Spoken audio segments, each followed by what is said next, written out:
Hi నేను సతీష్. ఈ video చూసే ముందు లైక్ చేయండి. చాలా మందికి ఉన్న డౌట్స్ అన్ని ఫుల్ క్లారిఫికేషన్ ఇచ్చేస్తా. మరి అత్యంత నాటకీయ పరిణామాల మధ్య అవినాష్ టికెట్ టు ఫినాలే గెలుచుకున్నాడు. నిఖిల్కి నిజంగా దురదృష్టం. అతని దురదృష్టం ఇతనికి అదృష్టంగా మారిందనే కంటే అవినాష్కి నిజంగా అదృష్టము ప్లస్ కష్టము, కష్టానికి తగ్గ ఫలితము, కష్టే ఫలి అంటాం కదా.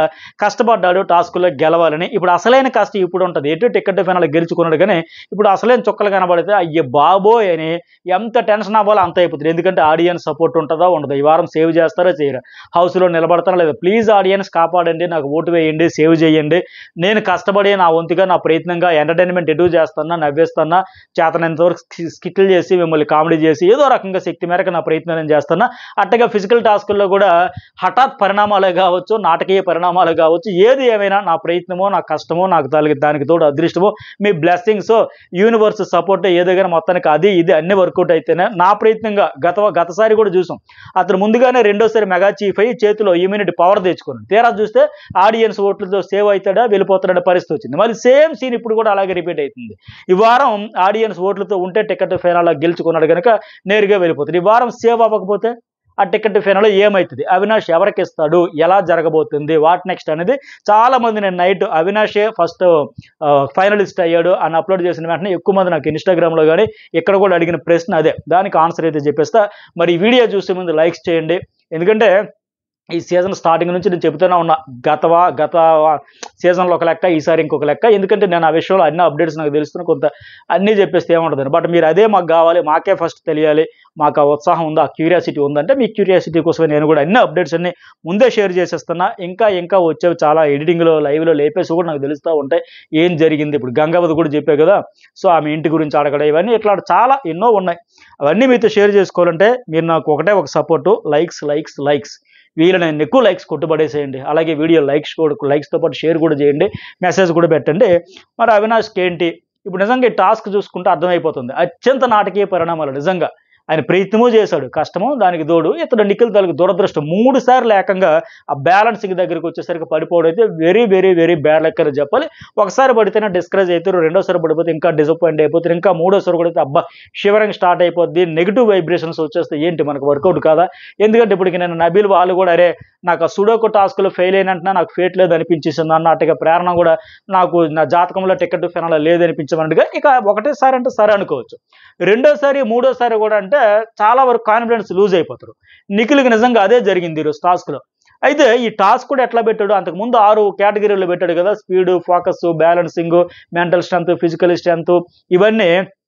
అట్లాగే ఈ టాస్క్ కూడా మీరు గమనిస్తే స్పీడ్గా పరిగెత్తుకుంటూ వెళ్ళి తెచ్చుకోవాలి. అది తెచ్చినాక ఫోకస్ పెట్టి పైనుండే ఫస్ట్ ఫైనలిస్ట్ ఆ బాక్సులు ఆ మూటలతో ఇసురు కొట్టి టార్గెట్ చేసి ఫోకస్ సాటి మీద పెట్టి ఆ టార్గెట్కి రీచ్ అయ్యేలాగా విసిరు కొట్టాలి. ఆ తర్వాత అవన్నీ తెచ్చుకొని జాగ్రత్తగా బ్యాలెన్సింగ్, అది అట్లా ఇట్లా ఊగుతూ ఉంటే అంత ఈజీగా ఆ తాడుతో బ్యాలెన్సింగ్ చేసుకుంటూ ఒక్కొక్కటి పెట్టుకుంటూ ఉండాలంటే ఎక్కడా పాప ఆయన ఫస్ట్ దీంట్లో రెండింట్లో కూడా చకా దూసుకొచ్చాడు. చూసారా ప్రోమోలు చూసుకుంటే కేవలం ఒక్కడికి దూరం అంటే యాక్టివిటీ రూమ్లోకి పరిగెట్టేటప్పుడు ఆ పైనుంచే లెటర్స్ బిగ్ బాస్ 8 ఆ లెటర్స్ అన్నీ తెచ్చుకుంటున్నాడు. ఆయన ఫస్ట్ పెట్టేశాడు. ఆ తర్వాత ఇంకా అవినాష్, ఆ తర్వాత రోహిణి వస్తున్నారు. అట్టుగా మరి గార్డెన్ ఏరియాలో కూడా స్టాండ్ పై కూడా ఫస్ట్ ఆయనే ఫైనలిస్ట్ అనే అక్షరాలు కూడా మోటార్లతో పడగట్టాలి, తెచ్చి పెట్టుకుంటే అక్కడ కూడా నిఖిల్ డామినేషన్ కనబడింది. ఆ ముందు 2 స్టేజ్ల్లో అంటే స్పీడ్లోనే ఈ ఫోకస్ అండ్ టార్గెట్లో 2 కేటగిరీలో కూడా ఆయన డామినేషన్ స్పష్టంగా కనబడింది. అంటే అంతలాగా. ఆ తర్వాత ఏంటి, అవినాష్ మెల్లగా వస్తుంటే రోహిణి తర్వాత వస్తుంది. సరే ఇక్కడ ఒక్కొక్కటి పెట్టుకునేటప్పుడు మాత్రం నిఖిల్కి అయితే వెరీ స్లో అని వాళ్ళు చెబుతూ ఉన్నారు. ఇది ఎట్లా అంటదంటే మొన్న బ్రిడ్జ్ చూడండి ఇలా పెట్టారు కదా, టాస్క్ లిమిట్లెస్ అని పెట్టినారు చూసారా, అట్లా లిమిట్లెస్ మధ్యలో అక్షరాలు పెట్టుకుంటూ అలాంటిదే. కాకపోతే అది ఇంకా మామూలుగా పెట్టాలి, ఇది ఇంకా అటు ఇటు ఊగుతూ ఉంటే తాడుతో బ్యాలెన్స్ చేసుకుంటుంటే మామూలు కాదు. ఇక్కడ కూడా ఫోకస్ ఉండాలి, కాన్సన్ట్రేషన్ ఉండాలి, చాలా జాగ్రత్తగా ఆడుకుంటూ ఉండాలి. మరి ఎలాంటి టాస్క్ దగ్గర ఆయన దురదృష్టం అని చెప్పాలి. సరే ఇక అయితే లాస్ట్ రౌండ్లో కూడా నిఖిల్ మొత్తం పెట్టేశాడు. అవినాష్ ఇంకా అప్పుడు కంప్లీట్ చేయలే, అక్కడే పడిపోవడం, మళ్ళీ పడిపోవడం. మొత్తానికి ఆ స్త్రీముఖి ప్రోమో ప్రకారం ఇవన్నీ చూసినా సరే మనకి ఆ కంగ్రాట్స్ చెబుతున్నప్పుడు చూసారా ఆ ఆనందం ఎక్స్ట్రీమ్ లెవెల్, నెక్స్ట్ లెవెల్. ఎందుకంటే అవినాష్ ఎటు బయట ఫ్రెండ్ కనుక అమ్మయ్య మా ఫ్రెండే గెలిచాడని మాదిరిగా నిఖిల్ పరిచయస్తుడా షోలో పరిచయం ఉన్నా సరే అవినాష్తో ఎక్కువ క్లోజ్ కనుక కంగ్రాట్స్ చెప్పేటప్పుడు కూడా మొత్తానికి చాలా హ్యాపీ ఫీల్ అవుతుంది. ఆ బ్యాక్గ్రౌండ్ ఆమె చెబుతుంటే అద్దాల్లో కూడా కనిపిస్తూ ఉంది కదా, నిఖిల్ది మొత్తం ఆ కలర్ బ్లూ ఏమది ఏం కలర్ అంటారు దాన్ని, పర్పులా ఏదో కలర్ దడేలమని పడిపోతుంటే ఇతని తాలూకు ఒక కాషాయం కలర్ మాత్రం మిగిలితే కాస్త ఆ అమ్మాయి కూడా అలా పడిపోతున్నాయి నెమ్మదిగా, రోహిణి కూడా ఇవన్నీ.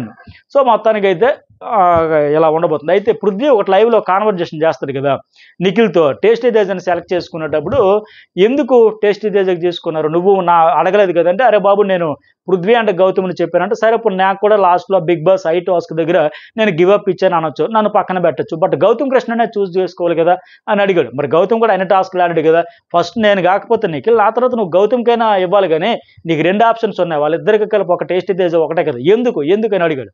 అరే మొన్న సూట్ కేసు గౌతమ్ కోసం యష్మి విష్ణుప్రియ ఇస్తాను అంత గొడవ చేసి వాళ్ళకి డ్రిల్లింగ్ చేసి పడేశాడు. ఇప్పుడు ఎందుకు ఇచ్చాడంటే ఆయన మొన్నటి నుంచి ఇవ్వాల్సింది కదా అని గౌతమ్ తరఫున ఇతను ఎందుకు అడుగుతున్నాడు, ఆ రిక్వెస్ట్ చేస్తున్నాడు అంటే ఒకటే.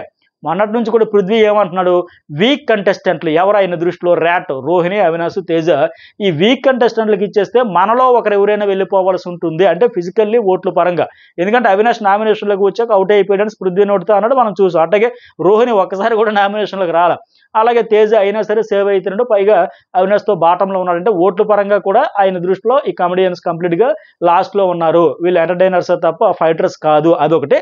అట్లాగే ఫస్ట్ నుంచి మనం ఉన్నాం కదా, ఇప్పుడు గౌతమ్ కృష్ణ అంటే ఫిజికల్ టాస్క్లు ఆడుతుండో ప్రూవ్ చేసుకున్నాడు, అతడు కూడా ఎలిమినేట్ అయిపోయాడు అయినా సరే మళ్ళీ సేవ్ చేసుకుంటూ మళ్ళీ టాప్ 5లో కూడా టాప్ 3లో మీటర్కి ఇవన్నీ లెక్కలు ఉంటాయి పృథ్వీ మైండ్లో తిరుగుతూ ఉంటాయి. సో ఆ రకంగా చూసుకుంటే ఏ రకంగా చూసినా స్ట్రాంగ్ గోల్లో మనలో ఒకరు గౌతమైనా నువ్వైనా నేనైనా మనలో ఎవరో ఒకరు ఈ టికెట్ ఫైనల్ గెలుచుకోవాలి తప్ప వీళ్ళకి రాకూడదు, వీళ్ళు అన్ని రకాలుగా వీక్ అనేది ఆయన ఉద్దేశం, అభిప్రాయం.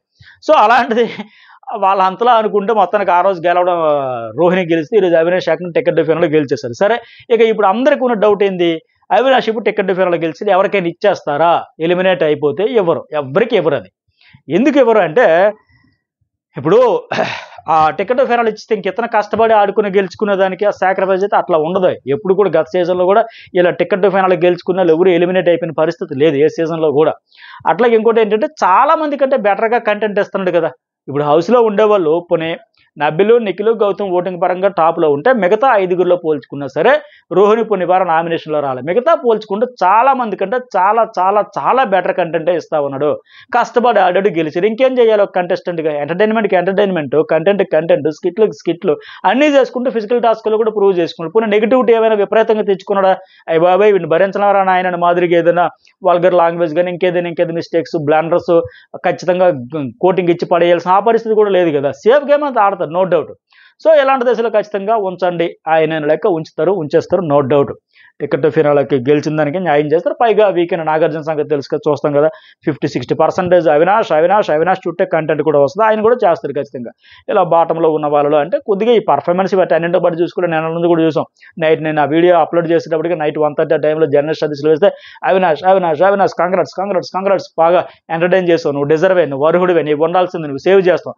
ఆ వైబ్రేషన్ నైట్ నుంచి వచ్చాయంటే ఆడియన్స్ కూడా అయ్యో పాపం ఇంత కష్టపడి ఆడాడు, ఆయన కూడా తెగ బాధపడుతున్నాడు, భయపడుతున్నాడు, అయ్యో సీజన్ 4లో 13వ వారం అవుట్ అయిపోయాను, ఈసారి కూడా అలా అవ్వకూడదు, ఉండాలి ప్లీజ్ అని.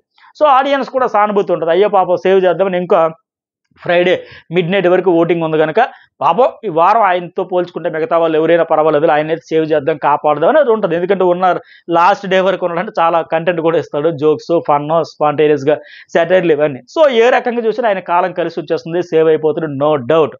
సో మరి ఇక్కడ నిజంగా ఒక రికార్డు క్రియేట్ చేస్తాడు, ఇన్ని వారాల్లో ఇమ్యూనిటీతో సేవ్ అయిపోవడం, ఒకసారి ఏమో గంగావతో గెలుచుకున్నప్పుడు స్వాప్ చేసుకోవడం, అట్లాగే రోహిణి ఒకసారి నామినేషన్లు అయితే జైలు నుంచి సేవ్ చేయడం, అలాగే 2 సార్లు మెగా చీఫ్ ఇమ్యూనిటీలు, నబీల్ ఎవిక్షన్ ఫ్రీ షీల్డ్తో ఒక ఇమ్యూనిటీ, అలాగే ఎక్స్ కంటెస్టెంట్స్ అందరూ వచ్చేటప్పుడు ర్యాట్ బ్యాచ్ని గౌతమ్ని వీళ్ళెవరిని నామినేట్ చేయలేదుగా వైల్డ్ కార్డులు వచ్చిన వాళ్ళు అలా ఒకసారి.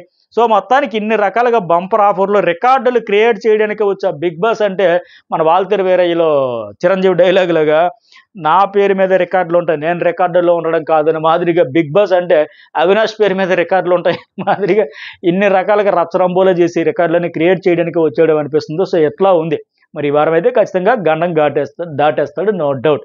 మరి మీకేమనిపిస్తుంది మెసేజ్ అయితే పెట్టండి. పైగా ఈ టాస్క్లను ఆడుకుంటూ గెలిచే విధానం కూడా హైలైటే. మానస్ ప్రియాంక వచ్చి ప్రేరణ నబీలు సెలెక్ట్ చేస్తే వాళ్ళిద్దరూ వచ్చి ఇతను అవినాష్ని సెలెక్ట్ చేయడం, ఇతను మళ్ళీ సుడోకో టాస్క్లో హఠాత్ పరిణామం కింద ఏదో సెట్ చేసడం, నిజంగా సుడి తిరిగిపోయి అదృష్టం కలిసి వచ్చేసి ఆ తర్వాత అందులో గెలవడం వల్ల వచ్చిన బెనిఫిట్ వల్ల ఆ క్రికెట్ స్కోర్లు కూడా 43 ఒక్కటి తగ్గినా సరే మళ్ళీ తేడా వచ్చింది. ఖచ్చితంగా. ఎందుకంటే వాళ్ళకి 30 ఉన్నాయి. ఆ 2 స్పెషల్ బాల్స్ ఇచ్చినట్టయితే వాళ్ళు 12 కొడితే 42, ఇతనికి 42 వచ్చినట్టయితే మళ్ళీ బిస్కెట్ అయిపోతుంది. సో, మొత్తానికి నెత్తి మీద అదృష్టాన్ని పెట్టుకొని వచ్చాడని అర్థమైతుంది. మరి మీకేమనిపించింది? మెసేజ్ పెట్టండి, లైక్ చేయండి, కామెంట్ చేయడం అయితే మర్చిపోకండి. Thank you.